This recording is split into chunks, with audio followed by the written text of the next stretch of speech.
دوستان، با آموزش پارک دوب در خدمت شما هستیم. پارک دوب همونجور که از اسمش پیداست یعنی پارک کردن بین دو خودرو در آینه وسط. میتونم به شما نشون بدم که خودروی دیگری هم پشت سر ما قرار داده. حالا ما میخوایم بریم و از پارک خارج بشیم و پارک دوب بگیریم. دوستان، اگه از دور خودروی رو نشان بکنن و ما بگه افسر بگه برو از اون پارک دوب بگیر، خب خیلی ساده تر هست، میری کنارش میسی پارک دوب میگیری. اما گاهن پیش میاد نفر قبل از شما پارک دوب رو گرفته، قبول شده، رفته. توی این موقعیت افسر شما رو فرا میخوانه، پشت فرمان میشینی، میخوای پارک دوب بگیری. خب الان ما چون دیدیم، به عینه دیدیم که خیلی از کارآموزا تو همین مرحله که میخوان خودرو رو از پارک در بیارن و برن با اون خودرو موازی بشن رد میشن، یعنی به پارک دوب هم نمیرسن. خب روشی خیلی ها نداشتن که این رو به کارآموز یاد بدن، فقط مثلا حدود چشمی میگن که حالا بگیر چپ، حالا بگیر راست. این حالاها رو کی باید باشه به کارآموز نگفتن. من این روش رو خودم تلاش کردم، ساختم و در خدمت شما و در اختیار شما قرار میدم. دوستان، راهنمای چپ رو میزنیم، دنده رو در وضعیت یک، همه فرمان رو به چپ میچرخونیم طوری که دیگه قفل باشه و با حرکت لاک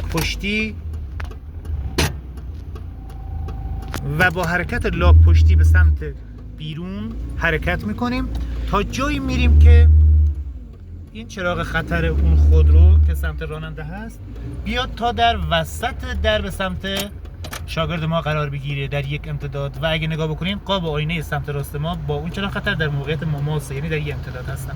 اگه نگاه بکنیم در آینه دوستان، تا جایی بیرون اومدیم که بدنه خودروی ما با جدول یک هفتی رو تشکیل داده. ما الان وسط جاده هستیم. حالا دوستان میخوایم بریم کنار خودرو موازی بشیم. اینجا همه فرمان ما به چپ قفله، همه فرمان رو به راست میاریم تا وقتی که به راست قفل بشه و دیگه نچرخه، با راهنمای راست و حرکت لاک پشتی تا جایی میریم جلو که با اون خودرو کاملا موازی بشیم. موازی که شدیم، کلاژ و ترمز توقف. الان وقتشه که ما 1.5 دور فرمان رو به چپ بیاریم. چرا؟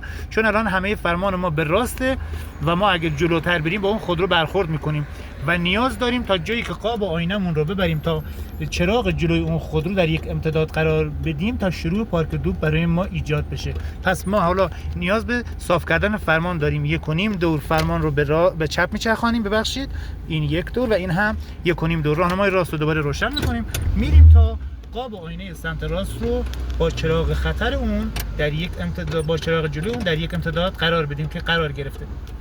از اینجا دنده عقب، راهنمای راست. دوستان، برمیگردیم حالت نیمتنه، چراغ شیشه سه گوشه سمت شاگرد رو در عقب در نظر میگیریم. تا جایی عقب میریم بدون دستکاری فرمان با همین تنظیم که دوستان چراغ خطر اون خودرو مثل الان در وسط اون شیشه سه گوش قرار بگیره. الان دیگه کاری با پشت نگاه کردن و شیشه سه گوش نداریم. ما فقط انقدری عقب رو نگاه کردیم اون شیشه سه گوش رو که بدانیم چقدر باید عقب بیایم که در چرخش فرمان و پشت اون خودرو قرار گرفتن ما برخوردی با انتهای اون خودرو نداشته باشیم. حالا دوستان دوباره برمیگردیم تو آینه سمت شاگردمان.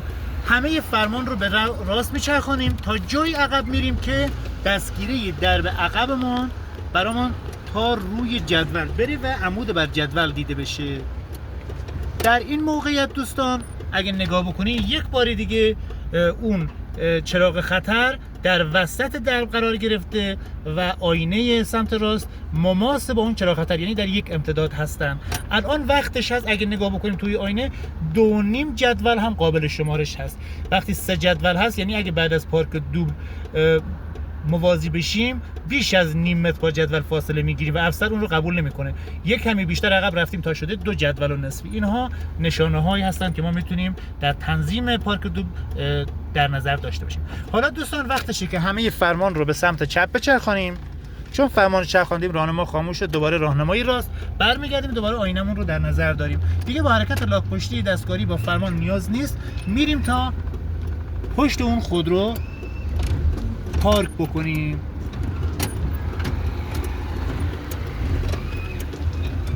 دوستان موازی که شدیم، کاملا که موازی شدیم توقف میکنیم. پارک دوب انجام شد، بین دو خودرو قرار گرفتیم. موفق و پیروز باشید.